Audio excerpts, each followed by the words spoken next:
মনে পড়ে সেই বিখ্যাত গান, গা ছমছম কি হয় কি হয়, থমথমে রাগ যতই বাড়ে। বিবি পায়রাতে পাপিয়া অধিকারী অভিনয় করতে রাজি হয়েছিলেন ফিশ ফ্রাইয়ের লোভে। কিভাবে সুযোগ পেয়েছিলেন দেবীবরণ ছবিতে?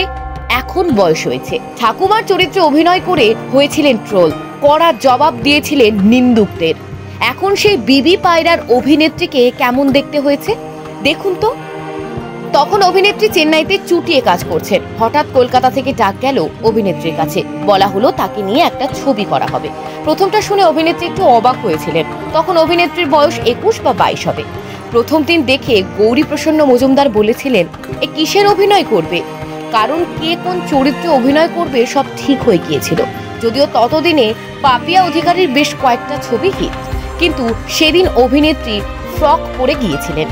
বেশ বাচ্চা বাচ্চা লাগছিল।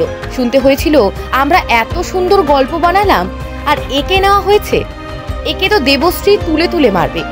গৌরীপ্রসন্ন মজুমদার রীতিমতো কিছুটা ক্ষুণ্ণ হয়ে স্ক্রিপ্ট নিয়ে চলে গিয়েছিলেন বাথরুমে। সেই সময় ফিশ ফ্রাই ভাজা হচ্ছিল, ভীষণ ভালো একটা গন্ধ। তখন অভিনেত্রী এতটাই ছোট ছিলেন যে মনে মনে ভাবছিলেন, এখন যদি তার মা রাগ করে চলে যান তাহলে তো ওই ফিশ ফ্রাই খাওয়া হবে না। শেষমেশ গৌরীপ্রসন্ন মজুমদার রাজি হয়েছিলেন। ওই গানটাও তারই লেখা। অভিনেত্রীকে বিভিন্ন চরিত্র দেখা গিয়েছে।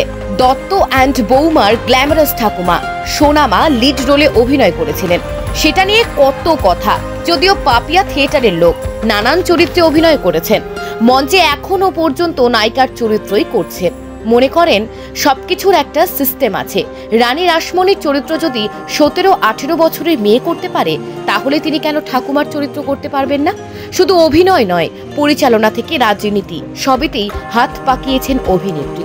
সেই মেগা আসার আগের যুগ। আমার নাম বকুল ধারাবাহিকে বকুল নামে ঘরে ঘরে পরিচিত হয়েছিলেন অভিনেত্রী। তখন সপ্তাহে একদিন করে হতো, আর সেই ধারাবাহিক দেখতে ফাঁকা হয়ে যেত রাস্তাঘাট। ভীষণ গুণী মানুষ। তবে বিবি পায়রা ছিল মাইলস্টোন। আপনি কি এখনো বিবি পায়রা গানটা শোনেন? কতটা ভালো লাগে জানান কমেন্টে।